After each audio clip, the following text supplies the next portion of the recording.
So நான் முத்து Selvan, secretary selection கமிட்டியாக work பண்ணிகிட்ருக்கேன் இப்போதைக்கு. இதுக்கு முன்னாடி டீன் கரூர் மெடிக்கல் காலேஜில் இருந்தேன். நான் படித்தது வந்து நாமக்கல் அரசு மேல்நிலைப்பள்ளி. இப்போ என்ன ஆகுதுன்னா, எல்லா ஸ்டூடெண்ட்ஸும் தனியார் பள்ளியில் படிக்கணும்னு விருப்பப்படுறாங்க. வந்து சேர்றது கவர்மெண்ட் மெடிக்கல் காலேஜில் சேரணும்னு ஆசைப்படுறாங்க. So I declare there is no conflict of interest during my presentation. So this is our specific learning objective.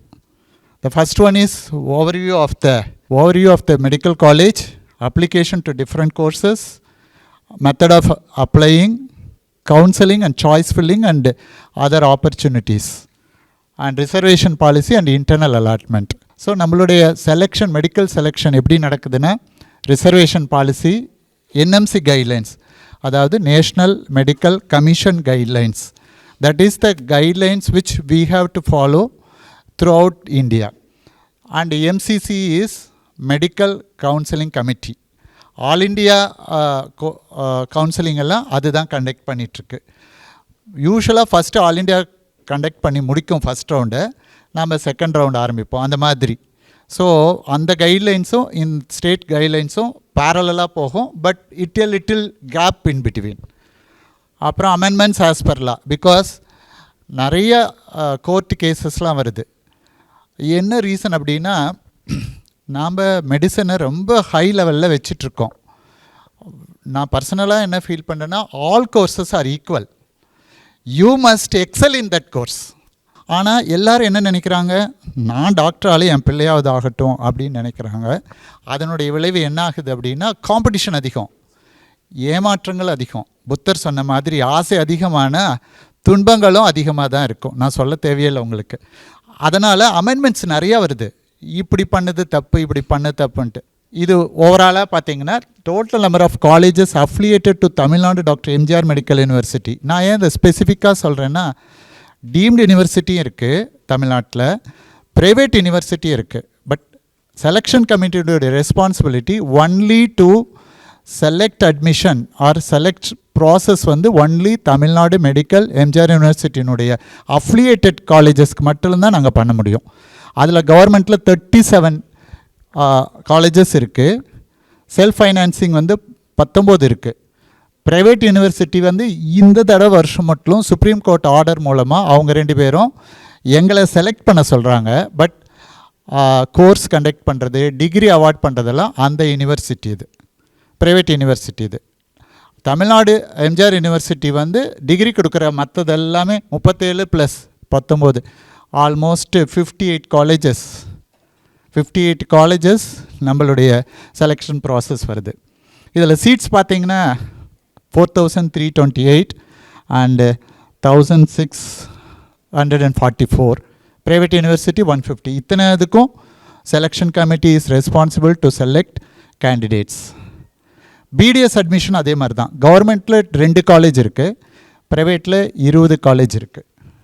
இதனுடைய சீட் மேட்ரிக்ஸும் இதே தான். ஸோ அட்மிஷன் வந்து பார்த்திங்கன்னா, can you tell how many applications a candidate of Tamil Nadu can apply? All India quota, government quota, management quota, எல்லாத்துக்கும் சேர்த்து சிங்கிளாக தான் இருக்கும், சிங்கிள் அப்ளிகேஷன். ஸோ இங்கே பார்த்தீங்கன்னா, all India quota 15% of the government colleges, private காலேஜில் இருக்கிறதில்ல, கவர்மெண்ட் காலேஜில் இருக்க 15% வந்து மெடிக்கல் கவுன்சிலிங் கமிட்டி பண்ணுது. டீம்டு யூனிவர்சிட்டிஸ் அதுவும் பண்ணுது. ஃபார் எக்ஸாம்பிள், நான் நேம் பண்ணுறதுனால I don't have any particular interest in that college. I declare no conflict. SRM university, Ramachandra university, அவங்களோட அட்மிஷன்ஸ் எல்லாமே MCC தான் பண்ணுது, நாங்கள் பண்ணல. We are not doing that. And state counselling வந்து செலெக்ஷன் கமிட்டி பண்ணுது. Candidate can apply for above categories individually based on NEET eligibility. நீட்டில் eligibility வரும். நீட் எலிஜிபிலிட்டி பர்சன்டைல் உங்களுக்கு தெரியும்னு நினைக்கிறேன். It's not a percentile. How many candidates are applying, அதில் 50% above என்ன mark வாங்குறாங்களோ அதை பொறுத்து தான் வரும். So 93 is the cut off mark. So that is how it depends eligibility. So ஒரு 8 lakh பீப்புள் பண்ணியிருக்காங்கன்னா 4 lakh will automatically become eligible. But நம்மகிட்ட இருக்கிற சீட்ஸ் வந்து அவ்வளோ கிடையாது. So competition is very stiff. So these are all the websites. இதை வேணால் நீங்கள் ஜஸ்ட் ஒரு ஷார்ட் எடுத்துக்கோங்க. I am leaving the PPT with the organisers. You can use it for the purpose of students. First இது வந்து பார்த்திங்கன்னா medical council committee, அந்த நான் ஃபஸ்ட் எம்சிசி சொன்னேன் இல்லைங்களா, அதுதான். அதில் போய் பார்த்தோம்னா என்ன எப்படி அப்ளை பண்ணுறது, வாட் ஆர் த சீக்வன்ஸ் எல்லாமே வரும்.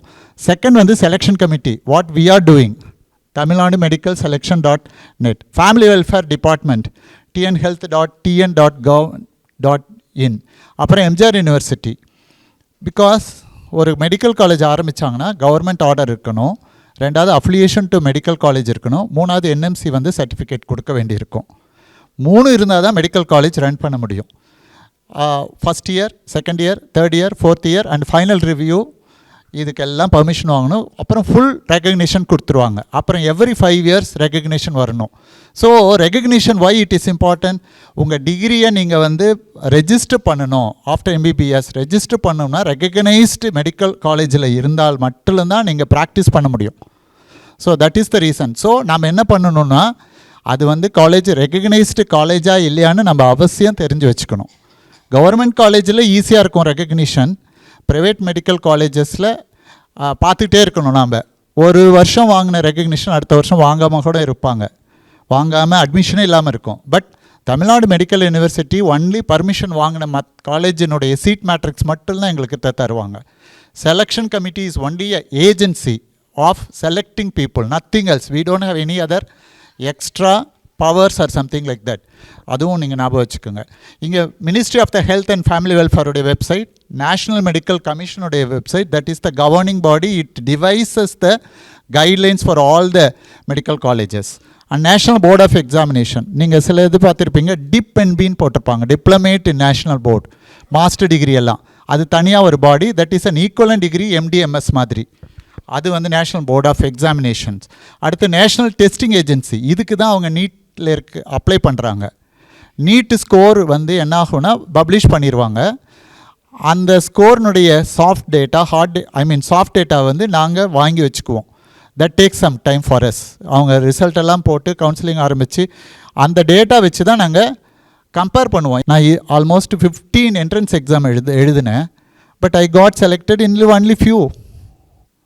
That doesn't mean that I have not performed. Please understand that way. Application process போலாம். Eligibility, it's based on the NEET score. Everybody knows about it. Current status. All conditions mentioned in the prospectus. Every year the prospectus undergoes so many changes because of the inputs from the previous year's experiences. Now also have enlisted so many demands by the so many candidates. I am keeping it. My work on that will be there. And அடிஷ்னலாக FAQ நான் next year வந்து add பண்ணலாங்கிறது எங்களுடைய கமிட்டியினுடைய இது. Frequently asked questions, these are all the few things. I am inviting you to suggest a few of the changes which you feel fit for the prospectus. I am always ready for the negative criticism because that only will shape us well. So that is the way. Next on the rules of reservation, as all of you well known, that is applicable. And government quota, management quota and special category. Special category la the 7.5 internal allotment வருது, உள் ஒதுக்கீடு. So அது நம்ம தெரிஞ்சு வச்சுக்கிறது அவசியம். Offline and online admission process, 2 process இருக்குது. Special கேட்டகரிக்கு வந்து 7.5 ex army men. But we can say it's totally ex army. Presently serving people also அவங்க சில்லனும் அதில் வர்றாங்க. பட் அவங்களுக்கு வந்து ரேங்க் வந்து ரொம்ப லோ ரேங்க்கில் தான் வருது. ரிட்டையர் ஆனவங்க எக்ஸ் ஆர்மி மென் குழந்தைங்களுக்கு ப்ரையாரிட்டி வரும். But it's allocated seeds for them. அவங்களுக்குன்னு உண்டான சீட்ஸை அவங்க குரூப்பில் இருக்கவங்க மட்டும்தான் பண்ண முடியும். இப்போ 7.5க்கு உள்ஒதுக்கீடு பண்ணுறோமோ அதுக்கு கவர்மெண்ட் ஸ்கூலில் இருக்கவங்க மட்டும்தான் வர முடியும். அந்த மாதிரி தான். அதே மாதிரி PWDனா பர்சன் வித் பெஞ்ச்மார்க் டிசபிலிட்டி, அதாவது டிஃப்ரெண்ட்லி ஏபிள்டு குழந்தைங்க. அவங்களுக்கு அந்த குழந்தைங்களில் 3 கேட்டகரி இருக்குது. ஒன்று, அவங்க டிசேபிள்டாக இருப்பாங்க but they are not eligible to be apply for this quota. ஏன்னா percentage of the disability determines. Minimum percentage வந்து 40 இருக்கணும். 39 இருந்தால் they are not eligible to apply under PWD quota. அதே மாதிரி ரொம்ப டிசேபிள்டாக இருக்கிறவங்க they can never become medical man. So அதுவும் நம்ம கொடுக்க முடியாது. ஸோ அதுக்கும் ஒரு லிமிட்டேஷன் இருக்குது டிபெண்டிங் அப்பான் த டிசீஸ். சில டிசீஸ்க்கு 60% தான் அலவுடு, சில டிசீஸ்க்கு 80% வரையிலும் அலவுடு. மூணாவது வந்து அப்பர் லிம்மில் எந்த விதமான டிஃபிகல்ட்டியும் இருக்கக்கூடாது. லோவர் லிம்மில் வேணால் டிசபிலிட்டி இருக்கலாம். இதையும் தயவு செஞ்சு ஞாபகம் வச்சுக்கோங்க. உங்கள் குழந்தைங்கள யாராவது அப்பர் லிம்மில் டிஃபெக்ட் இருந்ததுன்னா they cannot enter into the medical line. That is also we have to keep it in mind. ஜென்ரலாக சொல்கிறேன் நான். அடுத்தது ஆன்லைன் ஃபார் த ரிமைனிங். இது ஆன்லைன் இது வந்து கோவிட் இருந்ததுனால பண்ண ஆரம்பித்தாங்க. செகண்ட் திங், எம்சிசி வந்து அதே தான் ஃபாலோ பண்ணிகிட்ருக்கு. பிகாஸ் அக்ராஸ் த கண்ட்ரியிலேருந்து அப்ளிகேஷன் வரும்பொழுது எல்லாத்தையும் கூப்பிட முடியாதுங்கிறது ஒரு இது. ஆன்லைனில் ஃபாஸ்ட்டாகவும் பண்ண முடியும். பிகாஸ் 2-3 இது நம்ம ரன் பண்ணுறதுனால இட்ஸ் ஆல்வேஸ் பெட்டர். பட் அதுலேயும் ஃப்ளாஸ் இருக்குது. No system can be called as a perfect system. No person can be called as the ideal person. We try to achieve ideal way, அவ்வளோதான். அதுதான் சொல்ல முடியும். So admit card வேணும், score card வேணும், 12th mark sheet, 11th mark sheet, 10th mark sheet, transfer certificate for proof of study from 6th to 12th, 7.5, community certificate, nativity certificate, first graduate certificate if applicable. Some of the children may not do that. Aadhaar card, minority certificate, especially for கிறிஸ்டியனுக்கு டெஃபினட்டாக தாசில்தார் கையெழுத்து வேணும். ஓகேங்களா? அடுத்து eligibility certificate. இது வந்து state போர்டுக்கும் central போர்டுக்கும் இல்லை. So நம்ம குழந்தைங்களுக்கு தேவைப்படாது. வெளியில் எங்காவது படிச்சிருக்க குழந்தைங்களுக்கு யூனிவர்சிட்டி வில் சே இந்த சப்ஜெக்ட் படிச்சிருக்காங்க, இவங்களுக்கு எலிஜிபிலிட்டி இருக்கா இல்லையான்னு சொல்கிறது யூனிவர்சிட்டி வில் கிவ். ஆன்லைனில் அப்ளை பண்ணி வாங்க வேண்டியிருக்கும். யாராவது உங்கள் ஃப்ரெண்ட்ஸு ரிலேட்டிவ்ஸ் யாராவது அப்ராடில் படிச்சிருப்பாங்க, அவங்க குழந்தைங்களுக்கு எலிஜிபிலிட்டி சர்டிஃபிகேட் வாங்க வேண்டியிருக்கும். ஸோ டாக்குமெண்ட்ஸ் சம்டைம்ஸ் என்ன ஆகுனா நேட்டிவிட்டியில் பயங்கர இஷ்யூஸ் வரும். அதுக்காக பேரண்ட்ஸில் யாராவது ஒரு பேரண்ட்ஸினுடைய community certificate, who claims communal reservation. அடுத்து எய்தர் ஒன் ஆஃப் த இது நான் லிட்ரேட் பர்சனாக should produce non graduate certificate. Aadhaar கார்டில் ஏதாவது ஒன்று. இதெல்லாம் பேரண்ட்ஸினுடைய டாக்குமெண்ட்ஸ் தேவைப்படும். அப்ளை பண்ணும்பொழுது இதெல்லாம் அந்த குழந்தைங்களுக்கு சொல்லி ரெடியாக வச்சுருக்க சொல்ல வேண்டியிருக்கும். So documents for minority certificate நான் முன்னாடியே சொன்ன மாதிரி தான்.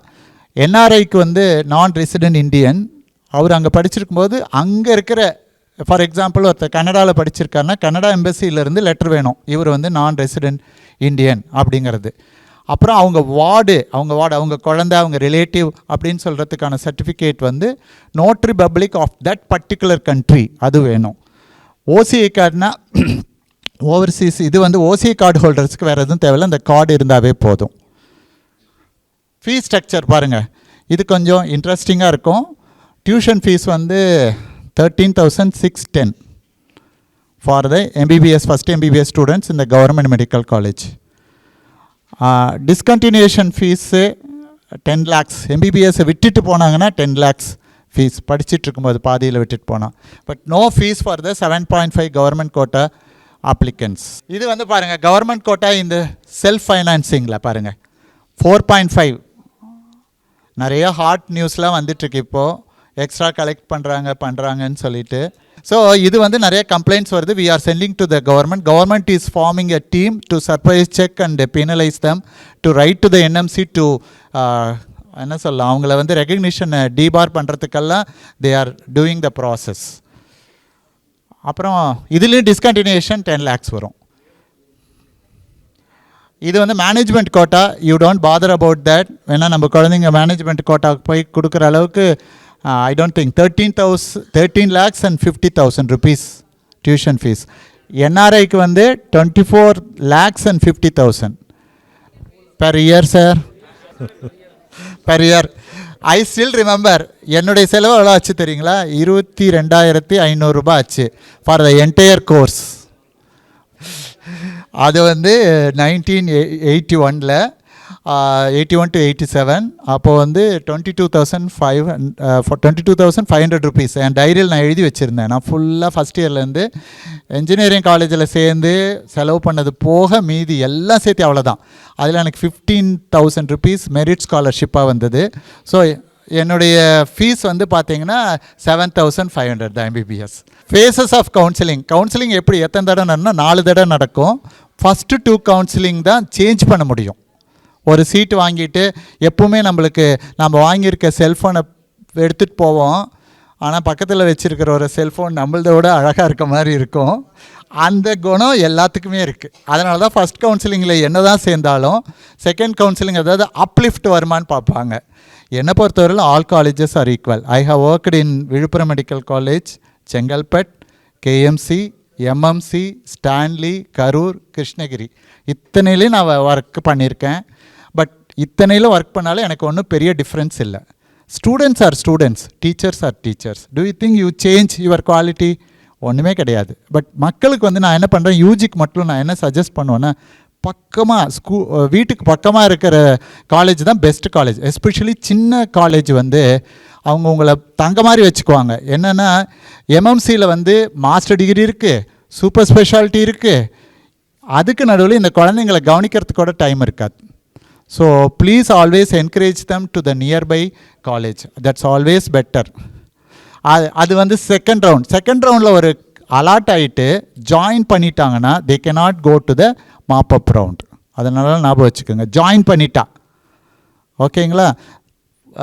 ஃபஸ்ட்டு 2 ஃபேஸ்லேயும் கிடைக்காதவங்க தான் மாப்பப் ரவுண்ட்ஸ் போவாங்க. அதுக்கப்புறம் ஸ்டே ரவுண்டு, முழுமை சுற்று, இறுதி சுற்று, அவ்வளோதான். இந்த 4 ஃபேஸ் நடக்கும். இதில் வந்து லாஸ்ட்டு 2 ஃபேஸஸ் வந்து ரொம்ப ஃபாஸ்ட்டாக நடக்கும். Fast in the sense 3 or 4 days தான் இருக்கும், அவ்வளோதான் இருக்கும், வேகமாக நடந்து முடிஞ்சிடும். ஸோ அதனால் நாம் வந்து அந்த சுற்று எங்கடா காணான்னு யோசனை பண்ணுறது, சீக்கிரம் முடிஞ்சிடும்.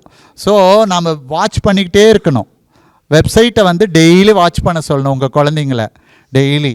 ஓகேங்களா? ஓகே, ஸ்டெப்ஸ் என்ன? அப்ளை பண்ணோம். 2 டிஃபரன்ஸ் இருக்குது ஆல் இண்டியாவுக்கும் ஸ்டேட்டுக்கும். ஆல் இண்டியாவில் நீட்டுக்கு அப்ளை பண்ணாவே போதும், கவுன்சிலிங்க்குன்னு தனியாக அப்ளை பண்ண தேவையில்லை. பட் தமிழ்நாட்டுக்கு வந்து தனியாக அப்ளை பண்ணோம். பிகாஸ் நீட்டில் இருக்க நேஷ்னல் டெஸ்டிங் ஏஜென்சி ஆல்ரெடி அவன் டாக்குமெண்ட்ஸை வாங்கிடுறான், அவன் செக் பண்ணிடுறான். பட் நம்மளுக்கு வி டோன்ட் ஹேவ். அதனால் நம்ம அப்ளை பண்ணுவோம். எனக்கு தெரிஞ்சு ஒரு பையன் வந்து ஆல் இண்டியாவில் 460 மார்க் வாங்கியிருக்கான், அதில் அப்ளை பண்ணிட்டான். தமிழ்நாட்டுக்கு என்னென்னு கேட்டால் நான் அப்ளையே பண்ணல சாருங்கிறான். மனசு வருத்தமாக இருந்தது. ஸோ நம்ம குழந்தைங்களுக்கு அந்த மாதிரி இல்லாமல் சொல்லித்தரணும் அவங்களுக்கு, நாம் அப்ளை பண்ணும் கண்ணுங்களா அப்படின்ட்டு. Comparing the NEET score by the NTA நாங்கள் என்ன பண்ணுவோம், எல்லாம் ஸ்க்ரூட்னை பண்ணிவிட்டு எங்கள்கிட்ட வர சாஃப்ட் காப்பி எடுத்து பண்ணுவோம். அப்புறம் collecting data from the school education. எனக்கு இந்த தடவை I should thank the school education department because they have given the soft copy so that we can cross check and verify the veracity of the applicants. So I should say kudos to the school education department for that. So they made my job very very easy. Then collecting data from school, sports authority, sports personக்கும் சில seats இருக்குது. Sports authority will come and they grade it. எல்லாமே state லெவலில் ஸ்போர்ட்ஸில் certificate வாங்கியிருந்தால் தான் mark கிடைக்கும், அதையும் ஞாபகம் வச்சுக்கோங்க. யோகாவாக இருந்தால் கூட ஸ்டேட் லெவலில் ஆத்தென்டிகேட்டடாக இருக்கணும். ஸோ அதையும் ஞாபகம் வச்சுக்கோங்க. அதை வந்து நாங்கள் வந்து செலக்ட் பண்ணுறதில்ல, எங்கள்கிட்ட அப்ளை பண்ணிடுவாங்க. தே ஷுட் பி நீட் எலிஜிபிளாக இருக்கணும். They will scrutinise their and they give the list.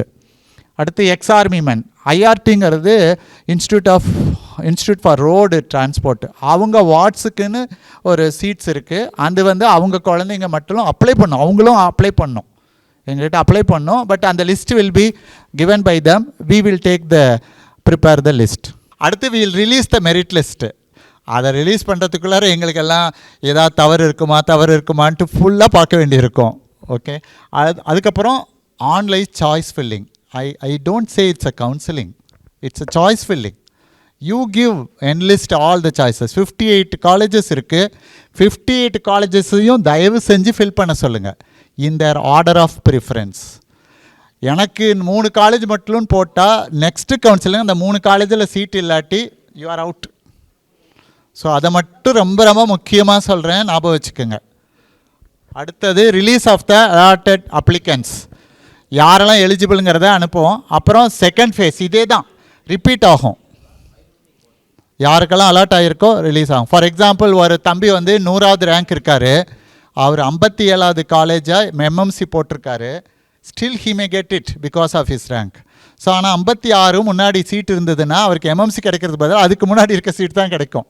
நான் எவ்வளோ மார்க் வாங்கியிருக்கேனே அப்படின்னா நீ போட்ட ஆர்டர் சரியில்லை கண்ணா, அவ்வளோதான். ஸோ ஞாபகம் வச்சுக்கோங்க, ஓகேங்களா. Then mop up phase stray round. So இது வந்து 565 தான் நாங்கள் இதுவரையில் அலாட்மெண்ட் கொடுத்துருக்கோம். அதுக்கப்புறம் இது நடந்து முடிஞ்ச பிற்பாடு இன்னும் 10 சீட்ஸ் வந்திருக்கு ப்ரைவேட் யூனிவர்சிட்டியிலேருந்து. ஸோ அதையும் சேர்த்துனா 575. ஓகே, இப்போ செகண்ட் ஃபேஸில் இது வந்துடுவாங்க, 575 வந்துடுவாங்க. ஸோ இதுதான் பாருங்கள் எவ்வளோ பேர் விண்ணப்பிச்சிருக்காங்க. 2674 விண்ணப்பிச்சிருக்காங்க. அன்னைக்கு வந்து 567ங்கிறது இல்லை, ஆக்சுவலாக 565 தான் வந்தது எங்களுக்கு. ஸோ இதில் பாருங்கள் 2021 435 தான் அலாட் ஆகியிருக்காங்க லாஸ்ட் இயர். 555 வந்து லாஸ்ட் இயர். இப்போ 567 இல்லை 575 வந்திருக்கு இந்த வருஷம். சீட் கொஞ்சம் இன்க்ரீஸ் ஆகிருக்கு. இது வந்து கட் ஆஃப் மார்க் வேணும்ன்ட்டு என்கிட்ட சொல்லிட்டு இருந்தாங்க. கட் ஆஃப் மார்க் வந்து பிடிஎஸ்க்கு தான் ஃபஸ்ட் போட்டிருக்கேன். இதில் பார்த்தீங்கன்னா நீட் ஸ்கோர் வந்து ஓசியில் 338, அப்படியே கீழே ஒவ்வொரு ரேங்க்கும் இருக்கும். இது போன வருஷத்தது. But I personally feel cut off mark is nothing, it's a relative performance. So நம்மளால் உறுதியாக இந்த மார்க்குக்கு கிடைக்கும்னு சொல்ல முடியாது. அப்படின்னு சொல்லி நிறைய பேர் குழந்தைங்கள நம்ம கட் ஆஃப் நோக்கி போகிற சொல்லமாக இருக்குது. அவனை நல்லா படிக்க வைக்கணும், அவ்வளோதான், நல்லா படிக்கணும், அதுதான். ஸோ இது வந்து MBBS 21-22 கட் ஆஃப். நான் எனக்கு கொஞ்சம் பெட்டர் ஃபிகராக கொடுக்குறேன் உங்களுக்கு. இது பாருங்கள், ஃபஸ்ட் ரவுண்டு முடிஞ்சிருக்கு இந்த வருஷம். அதில் இருக்க cut off mark I will take another graph to show you. இதை பாருங்கள், இந்த ரெட்டெல்லாம் போன வருஷத்துது, ப்ளூ வந்து இந்த வருஷத்துது. இதுதான் ரேங்க்குங்க கவர்மெண்ட் MBBS. இது ப்ரீவியஸ் ஸ்லைடா? ஓகே, இதைத்தான் நான் அடுத்த ஸ்லைடாக வருது. இது எடுத்துக்கோங்கண்ணா, please take it, no issues. So இதையவே நான் வந்து கொஞ்சம் பெட்டராக சொல்லியிருக்கேன், கிராஃபாக போட்டிருக்கேன், அவ்வளோதான். ஓகே, இது லாஸ்ட் இயரும் பாருங்கள், மேலே இருக்கிறது வந்து இந்த வருஷத்துது, கீழே இருக்கிறது வந்து ஒவ்வொரு காலத்துலேயும் போன வருஷத்துது. ஓகே, அடுத்தது பாருங்கள், இது வந்து கவர்மெண்ட் MBBSல செல்ஃப் ஃபைனான்சிங்கில் பாருங்கள், ரெட்டெல்லாம் லாஸ்ட் இயர்து, ப்ளூ வந்து இந்த வருஷத்துது, குறைஞ்சி தான் இருக்குது கம்பேரிட்டிவாக. BDS பாருங்கள், BDS அதே மாதிரி தான், எல்லாம் ஒரே ட்ரெண்டு தான். இதோ இன்னும் மோசமான ட்ரெண்டு செல்ஃப் ஃபைனான்சிங்கில். So this is how the admission is going on.